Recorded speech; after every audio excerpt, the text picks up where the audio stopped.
Irrigation department అధికారులతో ప్రజాప్రతినిధులకు అవగాహన కార్యక్రమం ప్రస్తుతం ప్రజాభవన్లో కొనసాగుతున్నట్టుగా తెలుస్తోంది.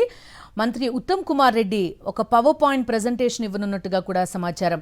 పూర్తి డీటెయిల్స్ అందిస్తారు ఈ సమావేశానికి సంబంధించి మా కరెస్పాండెంట్ రాకేష్ జాయిన్ అవుతున్నారు. రాకేష్ చెప్పండి, ఒకవైపు అసెంబ్లీ సమావేశాల్లో కూడా ఇదే ఒక కీలక అంశం కాబోతోంది. దాన్ని ప్రభుత్వం ఎలా ఫేస్ చేయబోతోంది, ప్రతిపక్షం ప్రశ్నలకు ఎలా జవాబు చెప్పబోతోంది అనే దానికోసమైనా ఈ కసరత్ అంతా కూడా ఎలా డిఫెండ్ చేసుకోబోతోంది కాంగ్రెస్ ప్రభుత్వం? ఎస్, ప్రజాభవన్లో కాంగ్రెస్ ముఖ్య నేతల మీటింగ్ ప్రారంభమైంది.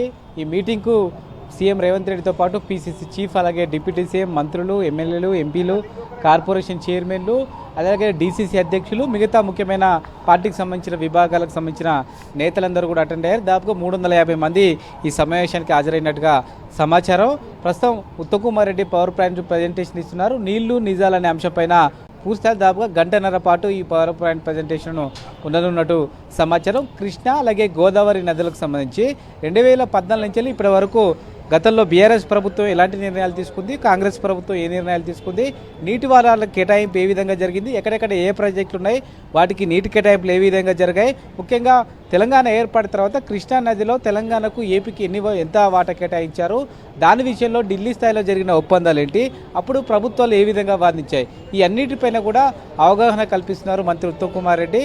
ప్రధానంగా ఈ అవగాహన కార్యక్రమం ఏర్పాటు చేయడానికి ప్రధాన కారణం గత వారం క్రితం మాజీ సీఎం కేసీఆర్ తీవ్ర స్థాయిలో ఆరోపణలు చేశారు. ముఖ్యంగా కృష్ణానదికి సంబంధించి చూస్తే కృష్ణానదిలో తెలంగాణకు నీటి వాటాల కేటాయింపులో అన్యాయం జరిగింది, దీనికి కాంగ్రెస్ ప్రభుత్వమే వైఫల్యం అంటూ కూడా తీవ్ర స్థాయిలో కేసీఆర్ ఆరోపించారు. ముఖ్యంగా పాలమూరు రంగారెడ్డి ఎత్తిపోతల పథకం ప్రస్తుతం నిర్మాణ దశలో ఉండడానికి కొంతమేర పనులు వేగంగా జరగకపోవడానికి లేదా 299 టీఎంసీలకే తెలంగాణ ప్రభుత్వం ఒప్పుకోవడానికి ఇది అంతటి కూడా కాంగ్రెస్ ప్రభుత్వమే కారణం. ఖమ్మంకు సంబంధించి నల్గొండ, అలాగే రంగారెడ్డి, మహబూబ్నగర్ ఈ 3 జిల్లాలకు కాంగ్రెస్ ప్రభుత్వం తీవ్రంగా నష్టం చేసినట్టు కూడా తీవ్ర స్థాయిలో ఆరోపణలు చేశారు. అలాగే ఏపీలో చేపట్టిన బల్కచెర్ల ప్రాజెక్టుకు అనుమతులు ఇవ్వడానికి కాంగ్రెస్ ప్రభుత్వం సహకరిస్తుందనే ఒక విమర్శలు కూడా చేస్తున్న నేపథ్యంలో వీటన్నిటికీ ఒక క్లారిటీ ఇచ్చే ప్రయత్నం చేస్తున్నారు. ఎందుకంటే రేపు శాసనసభలో నీటి వాటాల కేటాయింపు పైన సమగ్రమైన చర్చను సభలో ప్రభుత్వం పెట్టబోతా ఉంది. ఈ నేపథ్యంలో తమ ఎమ్మెల్యేలు, తమ మంత్రులు బలంగా వాదించడం కోసం, అలాగే బీఆర్ఎస్ చేస్తున్న విమర్శలు కౌంటర్ ఇవ్వడం కోసం ఈ అవగాహన కల్పిస్తున్నారు. ఎందుకంటే గత 10 ఏళ్ళు బీఆర్ఎస్ ప్రభుత్వంలో, కాంగ్రెస్ వచ్చిన తర్వాత 2 ఏళ్లలో, ఈ 12 ఏళ్లలో జరిగిన నీటి వాటాల కేటాయింపు ఏ విధంగా జరిగింది, వాటి విషయంలో కేంద్ర జలశక్తి శాఖ దగ్గర తెలంగాణ ప్రభుత్వం ఎలాంటి వాదనలు చేసింది, కాంగ్రెస్ ప్రభుత్వం వచ్చిన తర్వాత కృష్ణాలో కానీ గోదావరిలో కానీ నీటి కేటాయింపుల విషయంలో ఎలాంటి వాదనలు చేసింది, వాటిపైన ఏమైనా సంతకాలు చేసిందా, వీటన్నిటిపైన కూడా ఆధారాలతో ప్రస్తుతం ఈ పవర్ ప్లాంట్ రాకేష్. కానీ బీఆర్ఎస్ అధినేత కేసీఆర్ ఈ నీటి వ్యవహారాలు వీటన్నిటిలో కూడా ప్రో అని చెప్పుకోవచ్చు. ఆయనే పాయింట్అవుట్ చేస్తుంటారు, ఆయనే కంప్లీట్గా చెప్పుకుంటారు. అలాంటిది కాంగ్రెస్ నుంచి ఎవరు ఆయనతోటి వాదనకో లేదంటే కంప్లీట్గా డిబేట్కో దిగబోతున్నారంటే ఏం చెప్తారు? ఉత్తమ్ కీలక పాత్ర పోషించబోతున్నారా, లేదంటే సీఎం రేవంత్ రెడ్డి ఉంటారా, ఎలా ఉండబోతోంది? అసెంబ్లీ నుంచి కూడా కొంత ఎక్స్పెక్టేషన్ పెరుగుతోంది, ఎందుకంటే చాలా కాలం తర్వాత కేసీఆర్ అసెంబ్లీకి వెళ్ళారు, ఈ డిబేట్లో కూడా పార్టిసిపేట్ చేస్తారు అనే ఒక వార్త నేపథ్యంలో.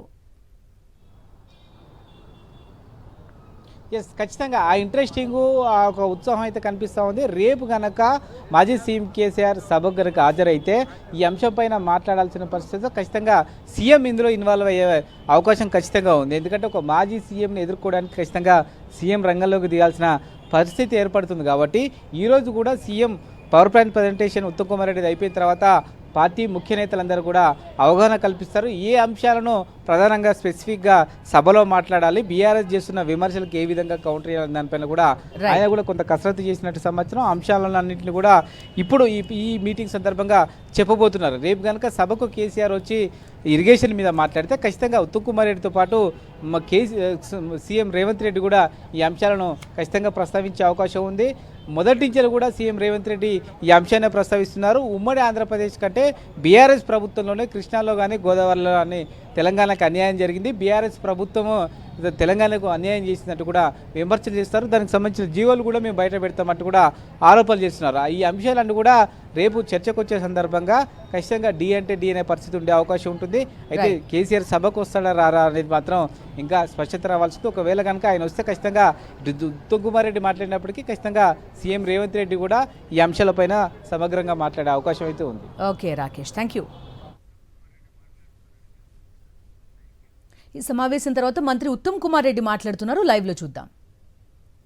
ప్రాజెక్ట్ రిపోర్ట్ 7 ఏళ్ల తర్వాత 13 సెప్టెంబర్ 2022 సంవత్సరంలో సెప్టెంబర్లో 13వ తారీఖున పాలమూరు రంగారెడ్డి ప్రాజెక్టు మొదటిసారి సిడబ్ల్యూసికి డిపిఆర్ సబ్మిట్ చేసింది. దాని ఖర్చు చూపెట్టిండ్రు 55,000 కోట్లు. ఆ 55,000 కోట్లు కూడా ఆయకట్టు కాలువలకయ్యే ల్యాండ్ ఎక్విజిషన్ కాస్ట్ లేదు, ఆయకట్టు కాలువలకయ్యే పూర్తి వర్క్ కాస్ట్ లేదు.